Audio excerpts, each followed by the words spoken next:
Daily Dems doing the work, making noise, and fighting back. Day 40. I've been doing this for 40 days. Senators Ed Markey, Chuck Schumer, Chris Van Hollen, and Sheldon Whitehouse wrote a letter to the Citibank CEO asking why already allocated federal funds were frozen for environmental projects. The administration won't tell them, so they're going directly to the source of the money. Brilliant.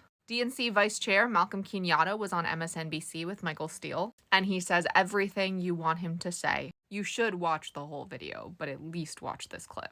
Rep. Paul Tonko had a roundtable with a group of fired and furloughed federal workers. But he also created a survey for all fired and furloughed federal workers in his district, so that he's able to help them in the ways they need. Lloyd Doggett posted his speech from the Progressive Caucus press conference, which is important because a lot of people aren't going to watch the whole press conference. But you should, because it includes Maxine Dexter, Greg Cesar, Delia Ramirez, and John Garamendi. The Senate Indian Affairs Committee passed the bill to give Tule River Tribe their water rights. The bill was sponsored by the California Senators Adam Schiff and Alex Padilla. Given all the misinformation around water in California, coming directly from the administration, the fact that more than one Republican voted for this is a pretty big deal. Gwen Moore posted this incredible video, juxtaposing her speech at markup a couple days ago with Speaker Johnson's lies. Adam Schiff posted this week's In Case You Missed It, all about EM&DT trying to privatize the Postal Service. And Walter Masterson was at the joint address and spoke to a ton of Democrats.